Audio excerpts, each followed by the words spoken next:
You all for gathering here today, not just to celebrate the cause that I have created, but also the relentless spirit of innovation and determination that defines Lamborghini. Myself, Ferruccio Lamborghini, and I stand before you as a man who believed in the pursuit of dreams, the spirit of innovation, and the power of determination. Born into a family of grape farmers in Central Italy, I had humble beginnings, but I knew from a young age that I was destined for something greater. Yet I was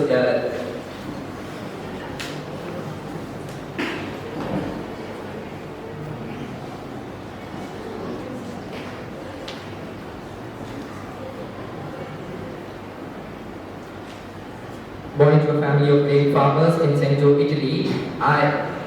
I had humble beginnings, but I knew that I was destined for something greater. My journey was marked by a passion for mechanics and a relentless work ethic and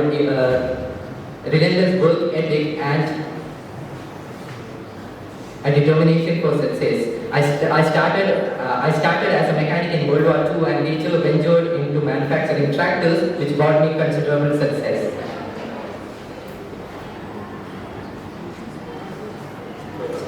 But it was the love for sports cars that ignited the spark that would eventually lead to the birth of the Lamborghini.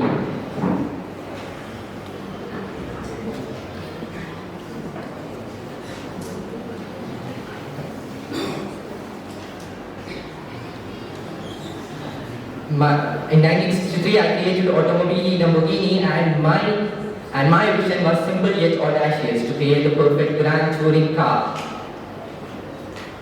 My refusal to accept anything less than perfection drove me to create some of the most iconic cars the world has ever seen. The Lamborghini Countach, the Diablo, and the Miura were all born from this vision.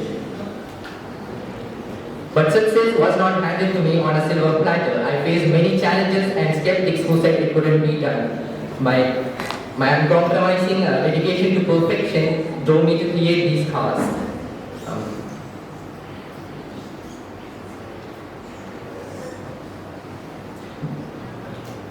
My determination to succeed was unwavering, and as I stand before you today, I want to impart that to you. Success is not always immediate, and it rarely comes without any setbacks.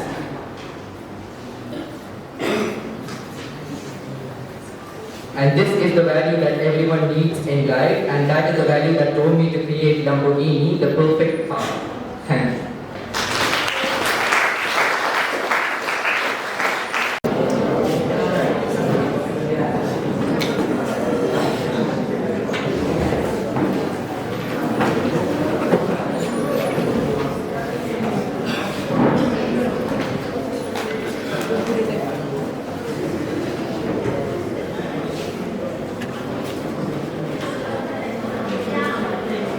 Greetings to all. Today, I'm here dressed as a prestigious politician, the former Prime Minister of India, who served from 2014 to 2019, Sushma Swaraj. She was not just merely a minister, she was a caring and gentle mother, a fierce orator, and moreover, a people's minister. I have taken a small part of her speech from the Indian-African Summit from 2016. She was a great woman who had long visions for India and its future. As I stand before all of you, I am reminded of an African proverb. It says, "A family is like a forest. When you look from outside, you can see how dense it is. When you look inside, you see each tree has its own place." Today, with very real sense, we are gathered here with our African family. This gathering of frequent heads of states and heads of government is like a family reunion. And I can see how African diversities merges with our own. And Excellencies, there was a time when India and Africa were one landmass, united by geology. But now we are united by our common goals of progress, prosperity, and peace around the world. So now we can all see how much our African friends have its own special place. As the saying goes, it all has a special place for in Africa and here in India too. So now I'm welcoming you all most warmly to New Delhi. And there was a time when all of our struggles were common.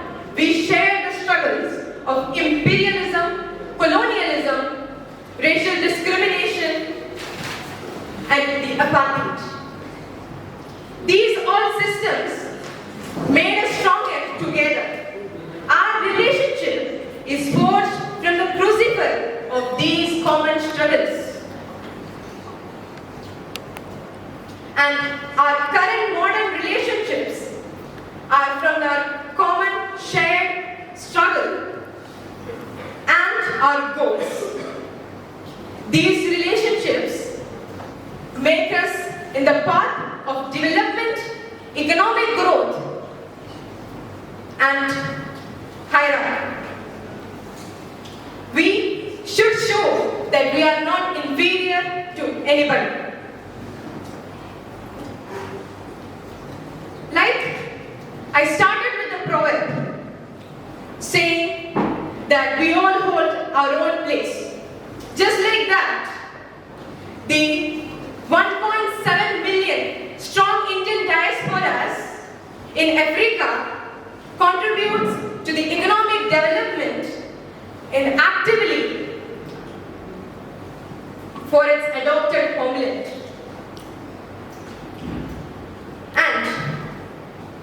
And I'm obliged here to see and gather with my African friends and partners. I started with an African proverb, and I would like to end with one too. If you want to walk alone, you go quickly. But if you want to walk far, go together.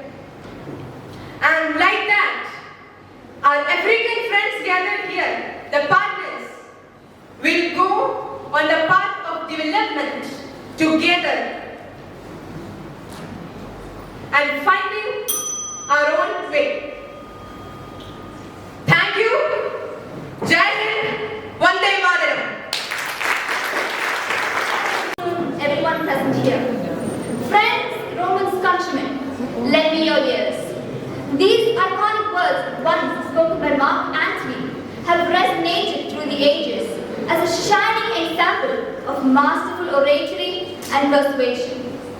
Delivered in the aftermath of Julius Caesar's assassination in 44 BCE, Mark Antony's speech is a compelling and timeless testament of the power of words and rhetoric.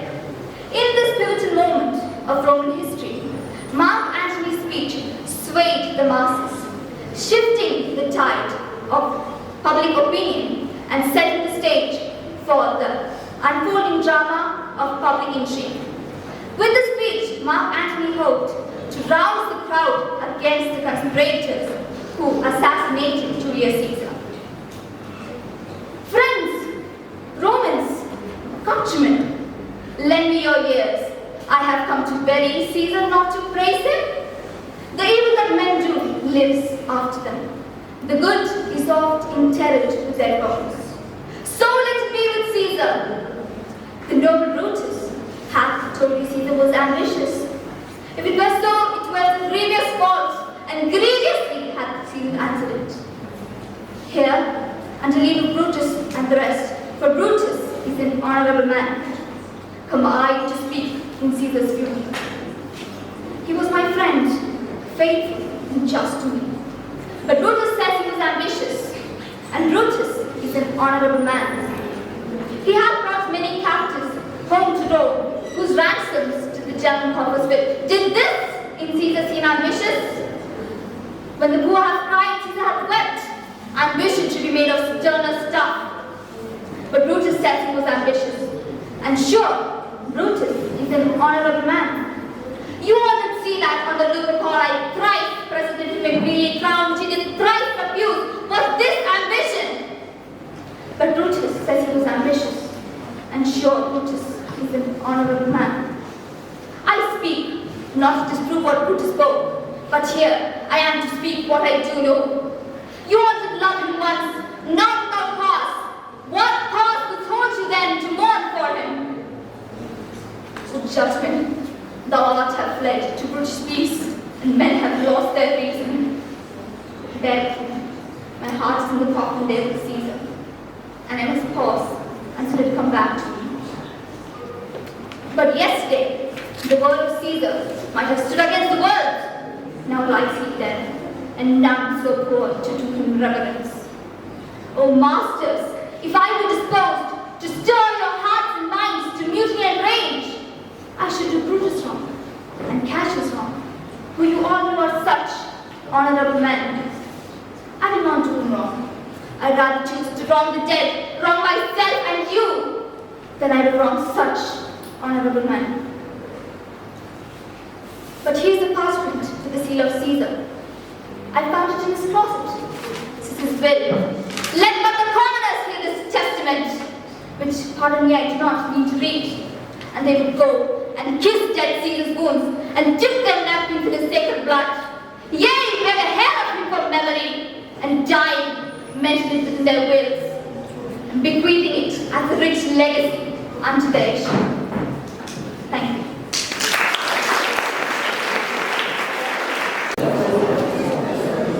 Greetings to all. Today, I am going to declaim Rishi Sunak and his first speech as the Prime Minister of UK in Downing Street. He is a British politician and financier who became the leader of the Conservative Party and the Prime Minister of UK in October 2022. Good morning.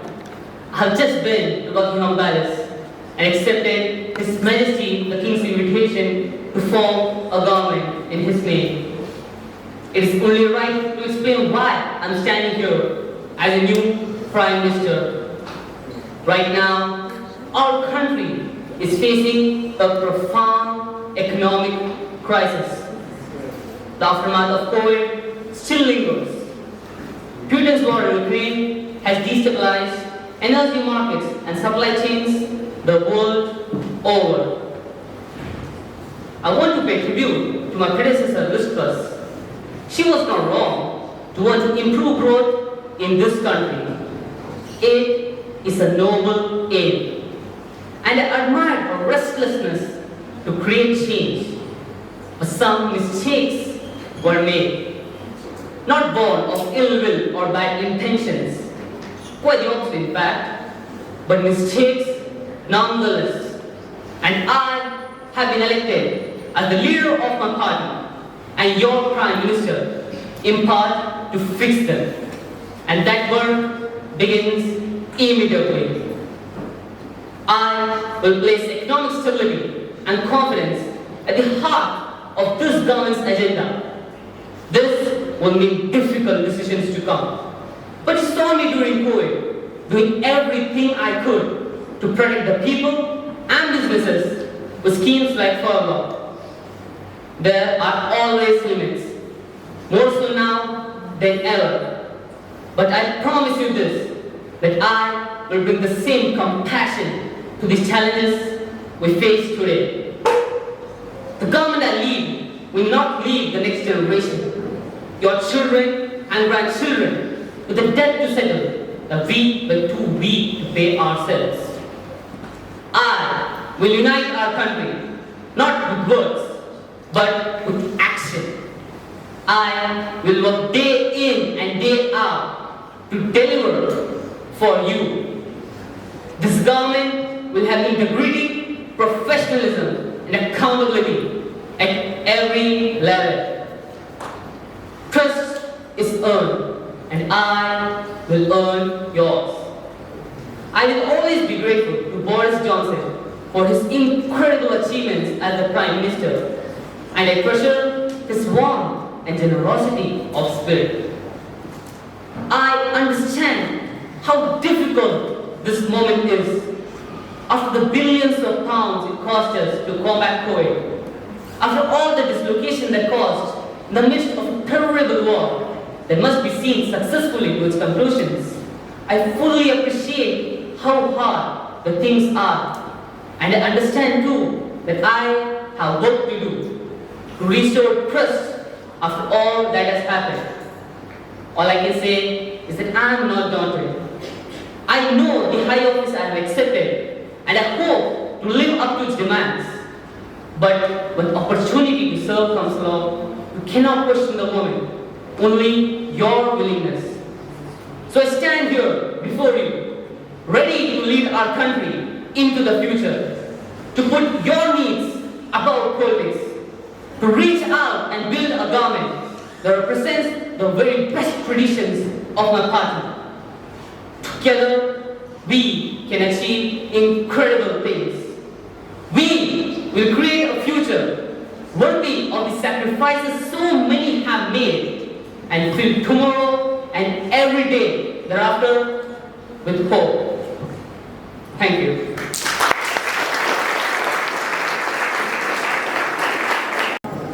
Kiran Devi is the pride of Indian Police Service.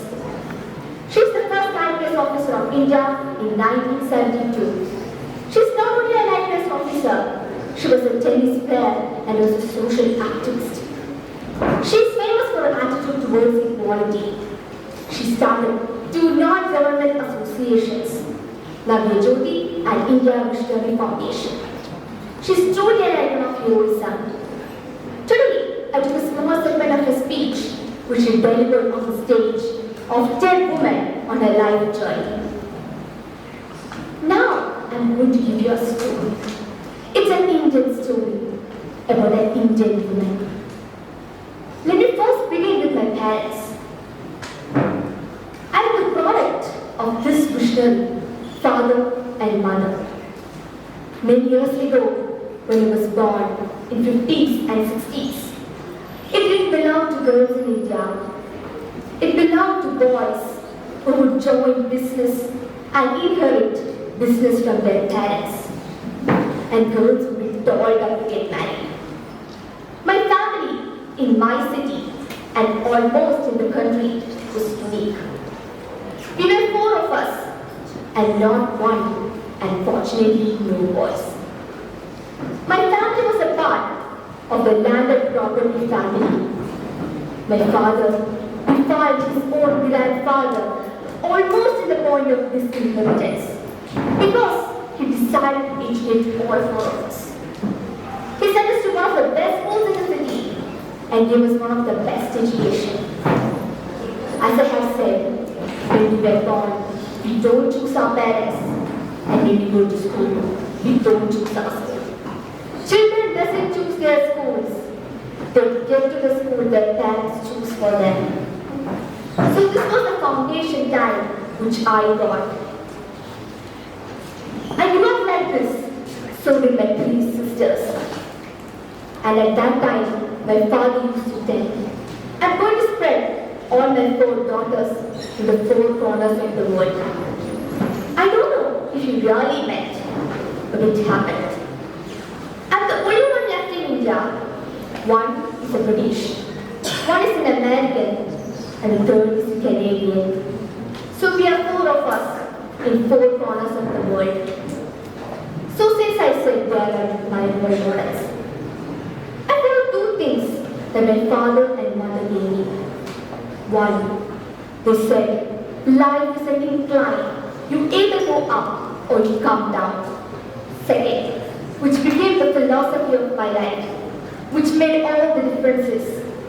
100 things happen in your life, good or bad. Out of 100, 90 are your creations. They are good. Enjoy it. If they are bad, it's your creation. Learn from it. 10 are of nature sends upon you, which you can't do a thing. It's like the death of a relative, a cyclone, or a hurricane, or an earthquake. You can't do a thing about it. You can just want to respond to the situation. But this response comes out of the 90 points. Since I am the product of this philosophy of 90 out of 100 and life as an incline, I learned to value what I got in my life. I'm the product of opportunities, rare opportunities, which most girls in India doesn't get. I was cautious about the fact that my parents gave me something which was unique, because most of my best school friends were dolled up to get married. But me, with a tennis racket in my hand, was going to school and involving in all extracurricular activities. I felt I would tell you this. Why I said this is the background. Thank you. Good afternoon, respected judges, teachers, and my dear friends. I'm here to declaim a famous speech turning adversity into opportunity by Manida Mazari, who is also known as the Iron Woman. She is also a public speaker, anchor woman, painter, artist, and a model. She is also Pakistan's first anchor and model that uses a wheelchair. She uses a wheelchair due to injuries sustained in a car crash at the age of 21. The speech was carried out in Lahore Al-Falah Training Center in 13 November 2017.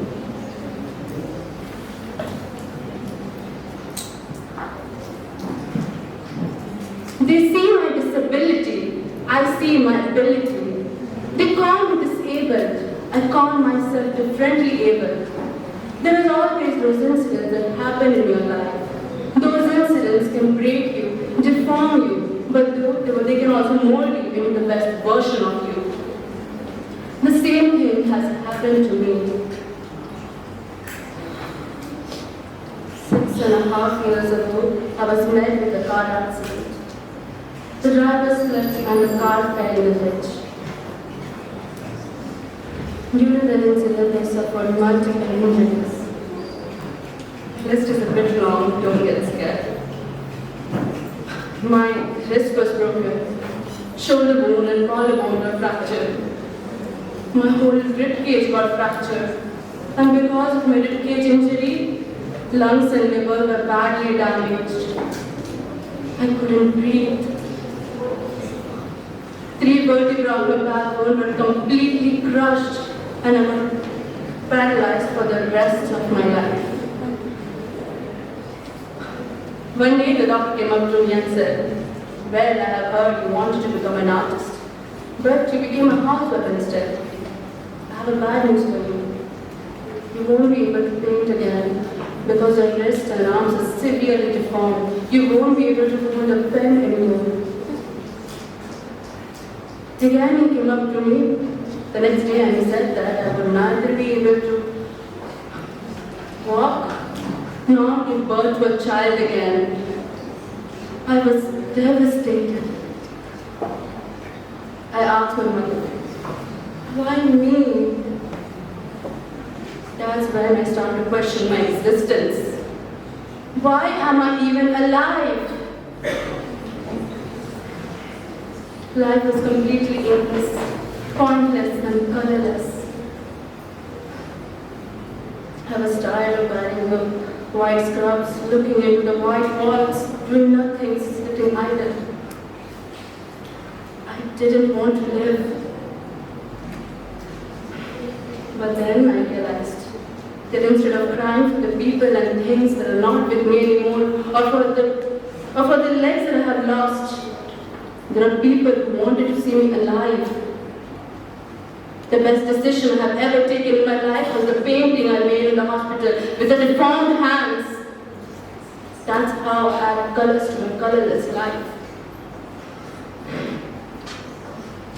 Whenever I go in public, and always smile.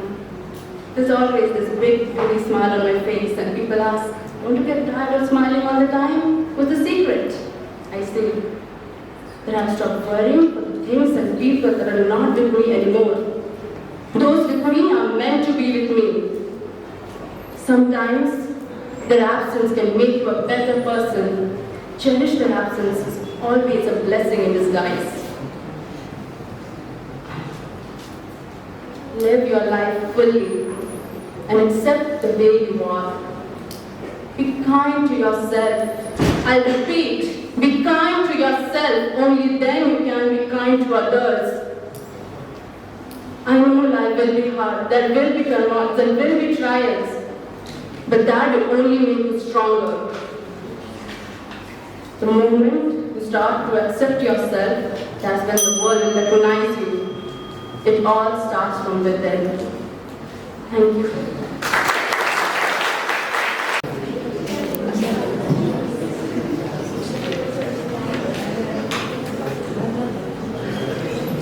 Good afternoon, respected judges, teachers, and my dear friends. Today I am here with the utmost respect in my heart for whom I will be representing today.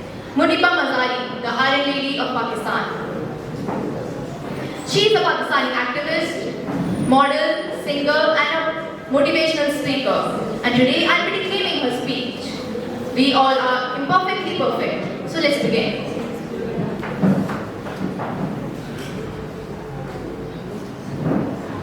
Go.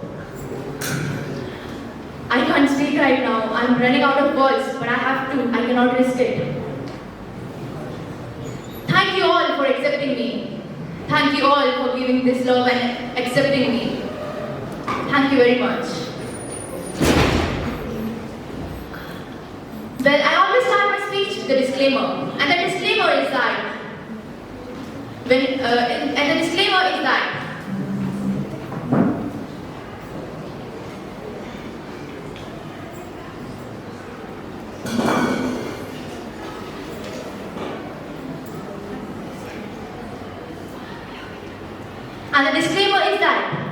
whenever I speak, I never feel like, I never claim myself as a motivational speaker. Yes, I do speak, but wherever I go, I always share a story with everyone, so I claim myself as a storyteller.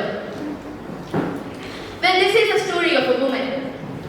It is a story of a woman whose imperfectly perfect life made her who and what she is today.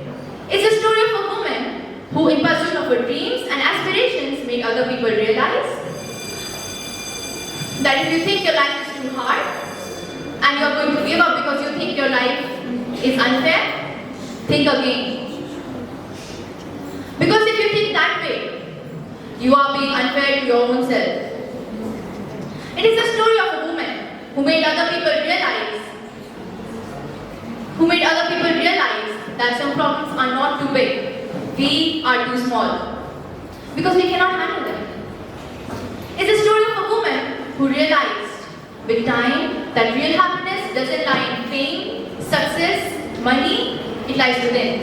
The real happiness lies in gratitude. So I'm here today to share the story of this woman. That is my story, the story of gratitude. I believe in the power of words. Some people speak before they think.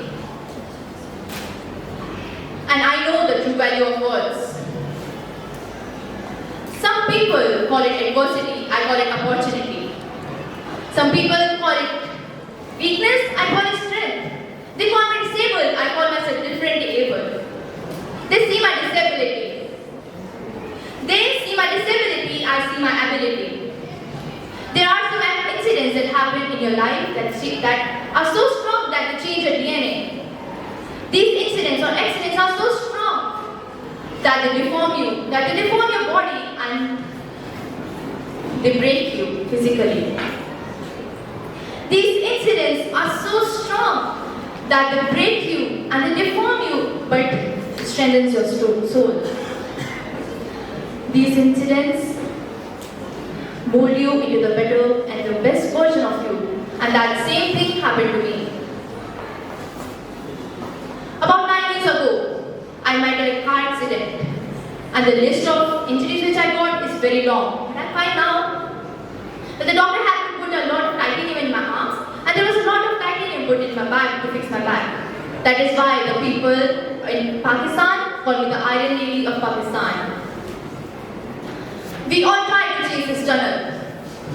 We all do this because we see a light at the end of the tunnel which gives us hope. My dear friends, in my situation, there was this tunnel and I had to roll on it, but there was no light. That is where I realized that the words had the power to heal the soul. My mother said to me, "This too shall pass. This too shall pass." And these words were enough to get me going through the rest of my life. The doctor said that I couldn't paint anymore, but I wanted to fill my life with colors. I wanted more colors in my life. So I painted again on my deathbed, and that was not only an art piece, and it was not my passion, but it was my therapy. What an amazing therapy it was. Without uttering even a single word, I could paint my heart out, and I could share my story. Thank you. Assalamualaikum warahmatullahi wabarakatuh. Warm greetings to all, respected judges, teachers, and my dear friends.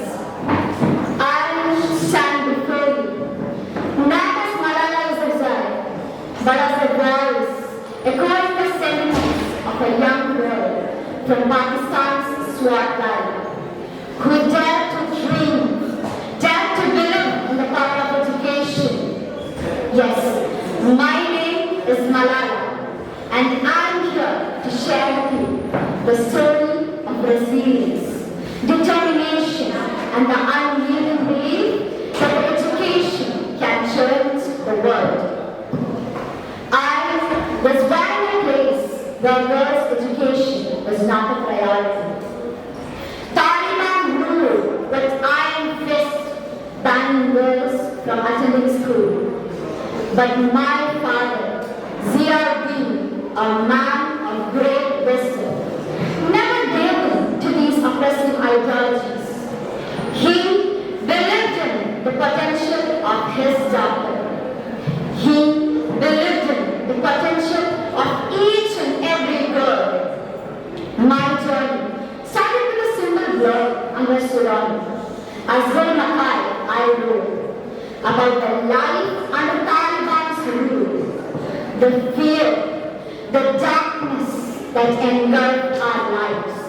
But I also wrote about the dream to education, the dream to learn, the dream to fulfill their potential.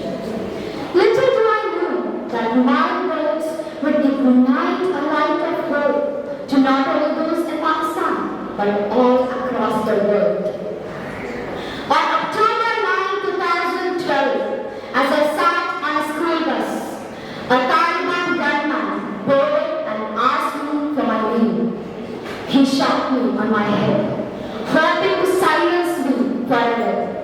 But he failed, and I survived, and my voice grew stronger.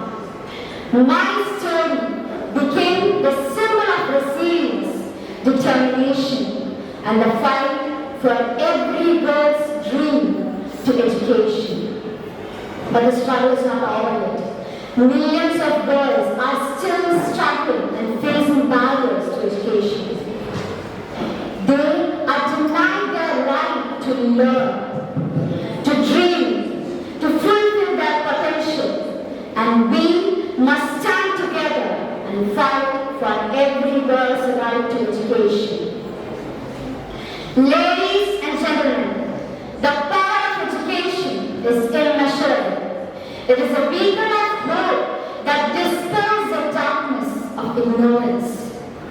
It is a tool that transforms societies and ends poverty and oppression. It is a key that leads to a brighter and more equitable future for all. As Malala, I implore you to be the change makers, the advocates, and the champions of education. Support organizations that work tirelessly to help girl children win their right to education. Advocating policies that prioritize education for all, irrespective of gender and background. Remember, education is not a privilege. It is a fundamental human right. In conclusion, I leave you with a quote from my heart. One teacher, one child, one book, and one pen can change the world. So let's pick up our pens, let's grab our books, and let's fight for our right to education. The education knows no bounds, and together we can write a better future for all. Thank you. Today I'm here to dedicate one of the historic speeches of Princess Diana, which she announces stepping back from public duties.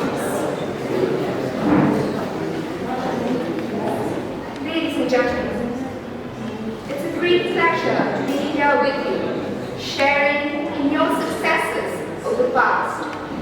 Headway has grown into an organization which is improving the quality of many lives. I'm so proud of the work you have achieved. In the past 12 years, I can honestly say that one of my greatest pleasures has been my association with people like yourself. During those years, I've met many thousands of wonderful and extraordinary people, both here and around the world. The careful and the careless. To the wider public, may I say that I have made many special friends. I've been allowed to share your thoughts and dreams, your disappointments and your happiness. You have also given me an education by teaching me more about life and living than any books or teachers would have done. My debt of gratitude to you all is immense. I hope in some small way I've been of service in return. A year ago, I spoke of my desire to continue with my work unchanged. For the past year, I've continued as before. However, life and circumstances alter, and I hope you will forgive me if I use this opportunity to share with you my plans for the future, which now indeed have changed. When I started my public life 12 years ago, I understood the media might be interested in what I did. I realized then their attention would inevitably focus on both my personal and public lives. But I was not aware of this overwhelming attention becoming, nor the extent to which it would affect both my public duties and my personal life in a manner that's been hard to bear. At the end of this year, when I have completed my diary of official engagements, I'll be reducing the extent of this public life I have led so far. Over the next few months, I'll be seeking a more sustainable life of combining a meaningful public role, hopefully a more private life. My first priority will continue being my children, William and Harry, who deserve as much love and care and attention as I'm able to give, as well as an appreciation of the tradition into which they were born. I would also like to add that this decision has been reached with the full understanding of the Queen and the Duke of Edinburgh, who have always shown me kindness and support. I hope you can find it in your hearts to understand and to give me time and space which has been lacking in recent years. I couldn't stand here today and make the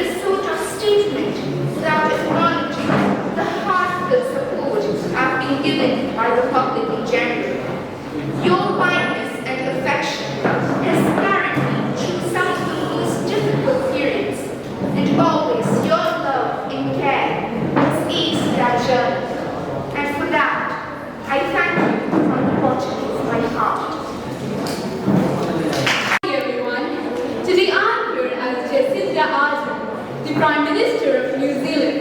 In his wonderful famous speech, she delivered in the University of Harvard for university graduates. So let me begin. President Bakau, Promise Carter, and these and all other people present here. And most importantly, graduates. In Taino official language of Mandurah, New Zealand, I had the privilege to say a few words about all the esteemed guests who are standing here. All of you who are standing here in this forest of knowledge. And I am privileged to be here. And a privilege to be here. It's an honor for me because you guys invited me. Now, there are some moments in the world that make us feel that the world is small and connected. This is not one of those moments. Oh. And there are some other moments that make us feel that despite all the other differences in histories and experiences, there are a lot of things that connect us. And I stand here proudly and I say that approximately 30 students over here are New Zealanders.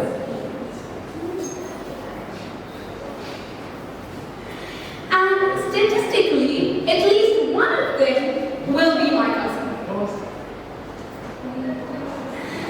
And not only that, I would also like to say about my daughter, named Tyra Ardern, who was born on 21st of June 2018 on Benazir Bhutto's birthday. She was a lady who carved a path for many people in Pakistan. She was an amazing lady, and she said something in 1989 on this very place. She said, "We must realize that democracy can be fragile." Now, I read this in my office in Wellington, New Zealand, a world away from Pakistan. Even though the circumstances might not be the same here, and they might be vastly different, but they still ring true.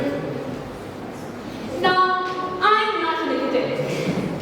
I acknowledge the rules on this occasion aren't exactly true in advertising.